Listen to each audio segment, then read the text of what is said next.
नमस्कार আপোনালোক সকলোকে পুনৰবাৰ স্বাগতম নাজমাই মজিদ বন্ধুসকল বলকতা সামকাজি সন্ধিয়াৰ 7টা গুৰুত্বপূৰ্ণ খবৰ প্ৰথমটো খবৰ কাইলৈ ঘোষণা কৰা হ'ব ৰাজ্যৰ 5 সমষ্টিৰ উপনিৰ্বাচনৰ ফলাফল মাজত মাত্ৰ আৰু কেইটামান ঘণ্টা বাকি উপনিৰ্বাচনৰ ফলাফলক লৈ কাউণ্টডাউন আৰম্ভ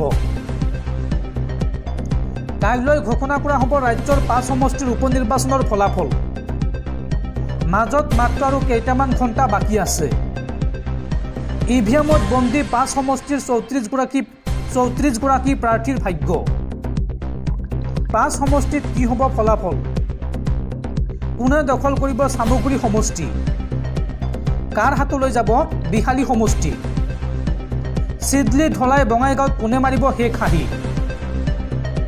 ৰাজ্যৰ 5 বিধানসভা সমষ্টিত ভোট গণনাৰ বাবে সাজু হৈছে নিৰ্বাচন আয়োগ আৰু নিৰ্বাচনী ফলাফলক লৈ প্ৰতিক্ৰিয়া প্ৰকাশ কৰিছে বিজেপি আৰু কংগ্ৰেছে উপনিৰ্বাচনত 5টা সমষ্টিতে বিজেপিৰ জয় নিশ্চিত বুলি মন্তব্য মন্ত্ৰী জয়ন্ত মল্ল বৰুৱাৰ 5টা সমষ্টিতেই জয়ী হ'ব বিজেপি মিত্ৰজোঁট 4টা সমষ্টিত আমি ইতিমধ্যে জিকি আছিলোঁ আৰু বাকি এটা সমষ্টিত আমি জিকিম এই মন্তব্য মন্ত্ৰী জয়ন্ত মল্ল বৰুৱাৰ আৰু উপনিৰ্বাচনৰ ফলাফলক লৈ ইপিনে মন্তব্য প্ৰকাশ কৰিছে অসম প্ৰদেশ কংগ্ৰেছ কমিটিৰ সভাপতি ভূপেন বৰাই এই সন্দৰ্ভত কয় যে উপনিৰ্বাচনত আমাৰ ভাগ্য ৰাইজে নিৰ্ণয় কৰিব কিন্তু এতিয়াই জিকিম নে হাৰিম কৈ দিয়াটো উচিত নহয় সামগ্ৰীৰ বাহিৰে বাকি 4টা বিধানসভা সমষ্টিত লোকসভা নিৰ্বাচনতকৈ ভোট বেছি পাম ৰাজ্যৰ 5টা সমষ্টিতেই আমি তীব্ৰ যুঁজ দিছোঁ আৰু আমি 4টা সমষ্টিত আশাবাদী এই মন্তব্য ভূপেন বৰাৰ পৰৱৰ্তী খবৰ দেশৰ ক্ৰিকেট প্ৰেমীলৈ ভাল খবৰ ঘোষণা কৰা হ'ল আগন্তুক বৰ্ষৰ আইপিএলৰ সূচী 14 মাৰ্চৰ পৰা আৰম্ভ হ'ব 2025 বৰ্ষৰ আইপিএল আৰু একেলগে ঘোষণা কৰা হৈছে 3টা বৰ্ষৰ বাবে আইপিএলৰ সূচী অহা 24 আৰু 25 নৱেম্বৰত দুদিন ধৰি চলিব আইপিএলৰ নিলাম পৰ্ব ঘোষিত হ'ল আগন্তুক বৰ্ষৰ আইপিএলৰ সূচী 14 মাৰ্চৰ পৰা আৰম্ভ হ'ব আইপিএল 25 মেত অনুষ্ঠিত হ'ব ফাইনেল 2027 চন পৰ্যন্ত আইপিএলৰ সূচী সদৰি কৰিছে ভাৰতীয় ক্ৰিকেট বোৰ্ডে নিলামৰ দুদিন পূৰ্বে ঘোষিত হৈছে এই সূচী আৰু এই সূচী অনুসৰি 2026 চনত আইপিএল আৰম্ভ হ'ব 15 মাৰ্চত আৰু ফাইনেল অনুষ্ঠিত হ'ব 21 মেত একেদৰে 2027 বৰ্ষত আইপিএল আৰম্ভ হ'ব 14 মাৰ্চত আৰু ফাইনেল হ'ব 30 মেত উল্লেখযোগ্য যে অহা 24 আৰু 25 নৱেম্বৰত দুদিন ধৰি চলিব আইপিএলৰ নিলাম পৰ্ব পৰৱৰ্তী খবৰ খাকী পোছাকত বীৰত্ব দেখুওৱা নিলম্বিত অচি ভাৰ্গৱ বৰবৰাৰ বিপদ আসন্ন জামিনবিহীন ধাৰাত গোচৰ ৰুজু হোৱাৰ পিছতো গ্ৰেপ্তাৰ হোৱা নাই ভাৰ্গৱ বৰবৰা আৰু এইবাৰ নিলম্বিত অচি ভাৰ্গৱৰ বিৰুদ্ধে দণ্ডাধীশ পৰ্যায়ৰ তদন্ত ঘোষণা মানৱ অধিকাৰ আয়োগৰ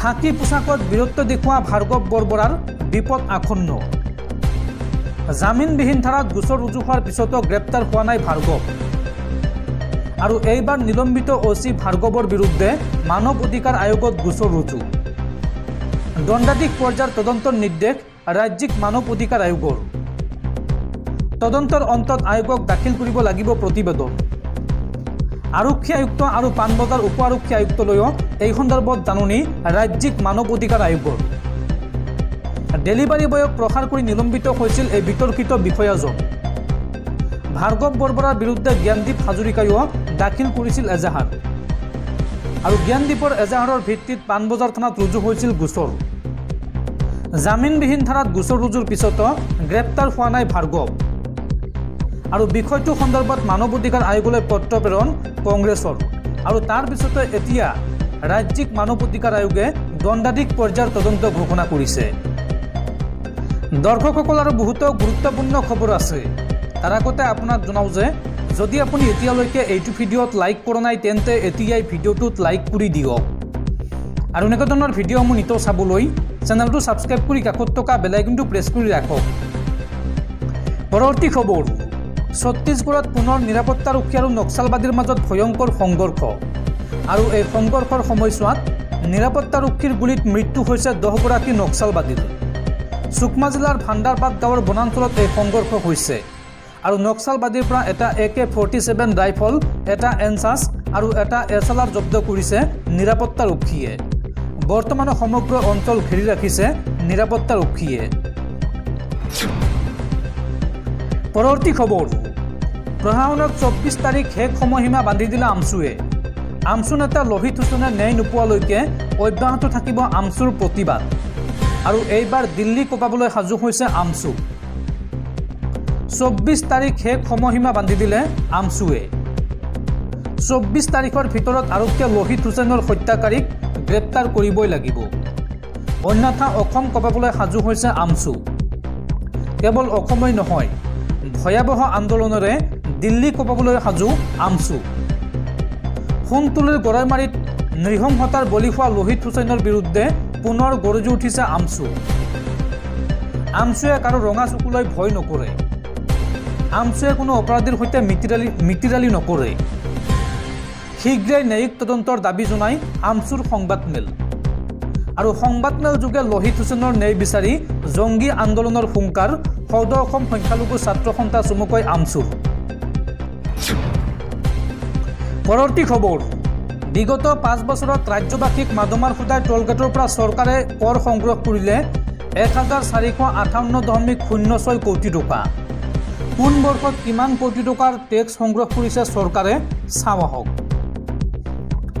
2019-20 বৰ্ষত 3খন টোলগেটৰ পৰা সংগ্ৰহ কৰিছে 11.55 কোটি টকা। 2020-21 বৰ্ষত 7খন টোলগেটৰ পৰা সংগ্ৰহ কৰিছে 194.66 কোটি টকা। 2021-22 বৰ্ষত 9খন টোলগেটৰ পৰা সংগ্ৰহ কৰিছে 229.48 কোটি টকা। 2022-23 বৰ্ষত 9খন টোলগেটৰ পৰা চৰকাৰে সংগ্ৰহ কৰিছে 465.89 কোটি টকা আৰু 2023-24 বৰ্ষত 9খন টোলগেটৰ পৰা সংগ্ৰহ কৰিছে 486.48 কোটি টকা। চৰকাৰে শেহতীয়াকৈ প্ৰকাশ কৰিছে এই তথ্য। পৰৱৰ্তী খবৰ, গুৱাহাটী মহানগৰীত পুনৰ ভয়ংকৰ ঘটনা। গুৱাহাটীৰ পল্টন বজাৰত পুনৰ এক অপহৰণ কাণ্ড। পল্টন বজাৰ থানাৰ সমীপৰ পৰা অপহৰণ, গৰ্ভৱতী মহিলাক। বাইকত অহা 2 যুৱকে অপহৰণ কৰি লৈ যায় মহিলাগৰাকীক। পল্টন বজাৰৰ সমীপত থকা অটো স্থানত সংঘটিত হৈছে এই ঘটনা। আলিপুৰ দুৱাৰৰ পৰা ডিমাপুৰৰ নিজ ঘৰলৈ গৈ আছিল 2 পতি পত্নী আৰু ঘটনা সন্দৰ্ভত পল্টন বজাৰ থানাত গোচৰ ৰুজু ভুক্তভোগী স্বামীৰ। পৰৱৰ্তী খবৰ, ৰাজ্যত পুনৰ ভয়ংকৰ পথ দুৰ্ঘটনা। এইবাৰ বিদ্যালয়ত কন্যাক থবলৈ গৈ প্ৰাণ হেৰুৱালে পিতৃয়ে।